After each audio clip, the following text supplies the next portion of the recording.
Hola, muchas gracias por acceder a participar en esta entrevista. Para empezar, ¿podría decir por favor su nombre completo? Es María Daniela del Mastro de Quionia. Okay. ¿Cuántos años tiene? 71, ya no me preguntes. Ok, vamos a empezar con las preguntas. Sí. Estas preguntas se abordan a base del gobierno Fujimori. ¿Okay? La primera es, ¿cuáles consideras que fueron los principales problemas económicos, políticos y sociales que se vivieron en el gobierno de Alberto Fujimori en el Perú? Económicos, políticos y sociales. Bueno, en los económicos, sobre todo al comienzo, Fujimori encontró un país destrozado por el mal manejo del gobierno de Alan García Lapra. Entonces había una situación de hiperinflación que nos había llevado a 6 dígitos. O sea, lo que valía un momento un sol, o algo así, ya valía, necesitabas 1 millón de soles. O sea, eran 6 dígitos que se habían perdido. Y eso no podía continuar. En la segunda, en lo social, bueno, yo creo que social y político está un poco pegado, porque en lo social y también en lo político está la presencia del terrorismo, que cada vez avanzaba más. En lo social había también mucha pobreza, desatención. La hiperinflación había hecho que la pobreza creciera, no recuerdo exactamente las cifras, pero la situación de pobreza era fuerte y la situación, digamos, era de violencia, ¿no? Porque ya estaba la presencia del terrorismo, sobre todo en el campo. Entonces él encuentra en realidad un país devastado, ¿no? Muy difícil y así lo encuentra. Esa es la pregunta, ¿no? Okay. Como segunda pregunta tenemos, ¿qué medidas se implementaron para combatir la inflación durante el gobierno de Fujimori? Yo creo que la primera medida que toma Fujimori es que liberaliza el mercado, en el sentido de que sincera los precios. El país prácticamente, el Estado subsidiaba una serie digamos, de precios, como el precio del petróleo, de la gasolina, de la electricidad, del agua. O sea, no eran precios prácticamente que reflejaran lo que se necesitaba para poder mantener a las empresas que generaban esos servicios, ¿me explico? Entonces, por ejemplo, yo llenaba mi tanque con 5 soles, pero realmente tenía que gastar 30 soles para llenarlo.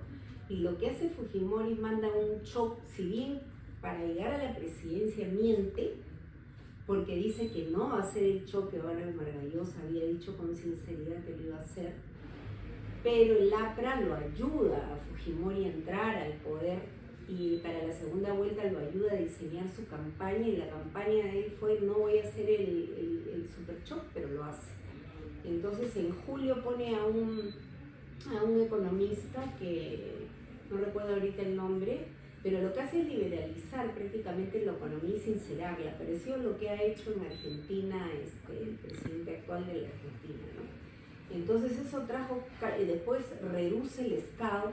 Por ejemplo, desaparece la Aseguradora Peruana, que era la empresa a través de la cual las 22 compañías de seguros, que yo trabajaba en seguros, salían al extranjero a cubrir sus riesgos, que se llaman reaseguro, a través de la Aseguradora Peruana. La desaparece y deja que cada compañía vea por sí sola cómo negocia sus contratos de reaseguro. Se queda un montón de gente en la calle, es cierto, achica el tamaño del Estado, saca un montón de gente del Estado. Y como contrapartida de eso, liberaliza, por ejemplo, permite que entren carros usados al Perú, sin ningún tipo prácticamente de arancel. Entonces eso hace que se genere un montón de taxistas y gente que se empieza a dedicar al negocio ambulante, al taxi, al mototaxi. También ahí entra Bariacha a traer los mototaxis y todo eso, ¿no? En realidad fue una medida fuerte que afectó a muchas personas, se quedaron sin trabajo, pero yo estoy segura que muchas de ellas encontraron cómo rehacerse, pero era una medida necesaria porque fue la única forma de poder controlar la inflación. Entonces considero que sí fueron efectivos. Sí, fueron efectivos. Okay. Nos sacó prácticamente la hiperinflación y enrumba el país en la senda económica que nos ha permitido crecer hasta el día de hoy, ¿no? Como tercera pregunta tenemos, ¿qué políticas sociales se implementaron durante el gobierno de Fujimori para abordar la pobreza y la desigualdad en el país? Bueno, la que más recuerdo es Foncodes, que no entiendo por qué los otros gobiernos lo han desaparecido, porque creó este fondo de inversión, no sé, pero era una empresa que prácticamente estatal, que se preocupaba por llegar, y él llegaba directamente. Él no había semana que no viajara con el avión presidencial, el helicóptero, lo que sea, a las diferentes comunidades en las diferentes ciudades prácticamente y pueblos del Perú, y a través de sus prefectos y a través de sus alcaldes y a través de los comuneros recibía prácticamente la necesidad de cada país, de cada sector, ¿no? De cada población. Y Foncodes lo que hacía era permitir y entregar los recursos para que la misma gente con su mano de obra hiciera, por ejemplo, pozos de agua, mejorara los canales de regadío, en otros lugares hiciera un colegio, ¿me explico? Entonces abordó de esa manera, tenía un contacto muy directo con las necesidades de la población y ayudó mucho a desarrollar obras que permitieran una mejor infraestructura y una mejor calidad de vida en esos pueblos. Y creo que también implementa, no estoy tan segura, pero creo que él también implementa lo que es los desayunos en el colegio y ese tipo de cosas, ¿no?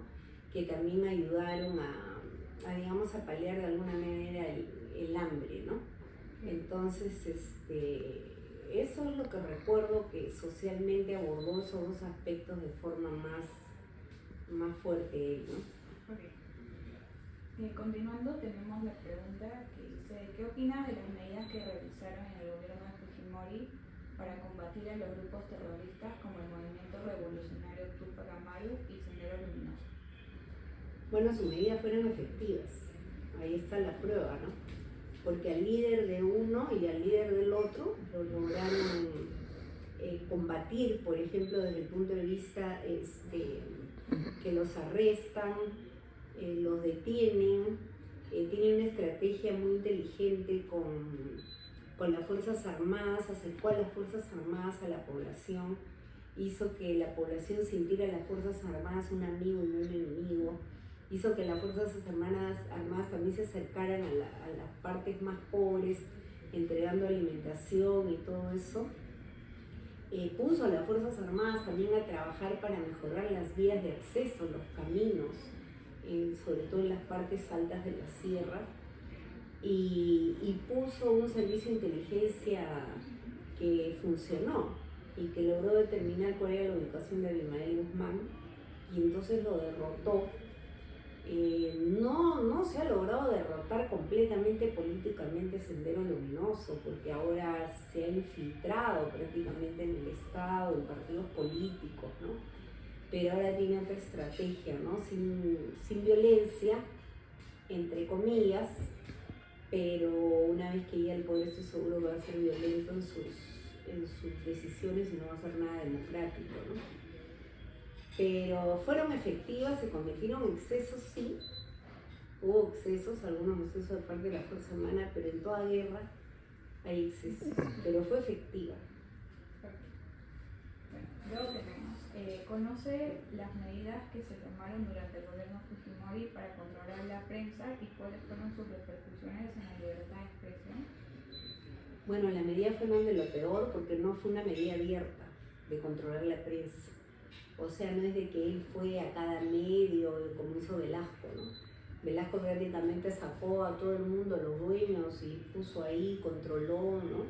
Él no, pero él cómo lo controló, en realidad como en su segundo gobierno, su primer gobierno fue efectivo desde el punto de vista económico, pero en su segundo gobierno, a partir del segundo año del segundo gobierno, él intentó la segunda reelección, quería cambiar las normas del Congreso, y prácticamente su pretensión de quedarse en una tercera reelección, que no estaba prácticamente, creo en ese momento constitucionalmente aprobada, pero creo que lograron el cambio o algo así. Pero en esa intención de mantenerse en el poder, junto con Montesinos, cometió el grave error de comprar prácticamente y silenciar y comprar con dinero a los dueños de los canales de televisión. Y los tenía controlados también porque el Estado empezaba, el que no estaba de acuerdo con él, empezaba a no contratarle publicidad del Estado, empezaba a no pagarle lo que habían contratado, y a los que sí estaban de acuerdo con él, les llenaba los bolsillos con dinero. Esa fue su estrategia, una estrategia en realidad corrupta, asquerosa. Y yo me di cuenta cuando ya estábamos cerca a la reelección prácticamente, que me di cuenta que ningún canal de señal abierta, en ese momento abierta era, ¿no?, sin cable, digamos, ¿no?, que era la que llegaba a la mayoría de la población, porque en esos años una élite muy chiquita de clase media alta accedía a un cable, porque era muy caro. Y yo me di cuenta que el único canal que más o menos nos presentaba otras alternativas que no fuera la suya era Canal M en ese momento, que era el único canal de cable que daba noticias.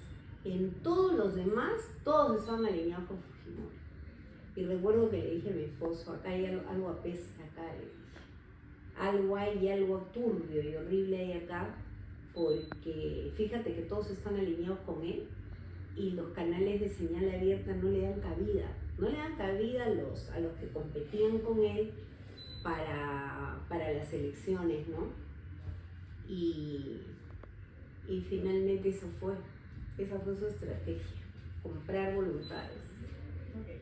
Luego tenemos la pregunta que dice: durante el gobierno de Fujimori se realizó una campaña de control demográfico que consistió en la esterilización de miles de mujeres, sobre todo de campesinas e indígenas. ¿Qué opinas sobre esta política? Bueno, desastrosa. En realidad, a mí no me consta, ¿no? Claro, hay personas que son allegadas al partido Fujimori que dicen que no, que era con la voluntad de las personas, ¿no? Pero creo que en realidad sí se avanzó sin la voluntad de ellas, ¿no? Y eso en realidad es terrible, ¿no? Porque es atentar contra un derecho humano básico, ¿no? Solo la mujer puede decidir si le esterilizan o no. Uno no puede tener una campaña demográfica donde te vas por encima de la libertad de la persona, y menos que atentes contra su cuerpo, ¿no? Que prácticamente le líes las trompas sin que ella lo sepa, ¿no? Y sobre todo en una sociedad tan machista como esta, que le trajo a muchas mujeres muchos problemas, porque como no salían embarazadas, entonces los maridos pensaban pues que la mujer, qué cosa, ¿no?, podría haber hecho, qué podría estar pasando, ¿no? Entonces, o que se habían esterilizado para poder sacar la vuelta, etcétera, etcétera, ¿no? Entonces, en realidad ha sido algo muy doloroso, ¿no? Y no debió haber pasado así. Uno puede hacer una campaña de concientización, tratar de conversar con ellas. Claro, entonces es una medida a más largo plazo, ¿no? Y que cuesta mucho más. Ir, dar charlas, convencer, que ir directamente y poner el bisturí y hacer lo que no tienes que hacer, ¿no? Para mí fue malo. Ok, y como última pregunta tenemos: ¿cuáles fueron los eventos que llevaron a la caída del gobierno de Fujimori en el año 2000 y qué consecuencias tuvo para el país? Bueno, el evento pues que trajo la caída de Fujimori fue su persistencia en mantenerse en el poder, en ir a la tercera reelección. Fue su más grave error. Su propia hija lo supo manifestar en un momento, y él cae gracias a que se filtra en la prensa. Todos piensan que fue por la Pinchi, que era su secretaria personal de Vladimiro Montesinos, que era el asesor en la sombra, que entrega unos videos a la prensa, y la prensa los publica en la televisión, y se ve claramente cómo Montesinos está entregando sobres de, ¿no?, cantidades, prácticamente mochilas o paquetes de dinero a diferentes personas, ¿no? Congresistas, dueños de medios de televisión. Entonces ahí esa es su caída prácticamente, ese es su Waterloo de él. Tal es así que él había salido fuera del Perú, entonces él hace la finta, ¿no?, en un momento como que es Vladimiro Montesinos y como que él no sabía nada, y hace acá como un show. Me acuerdo que yo estaba acá en Chalacayo, ¿no? Y decía: ay, de nuevo, ya lo voy a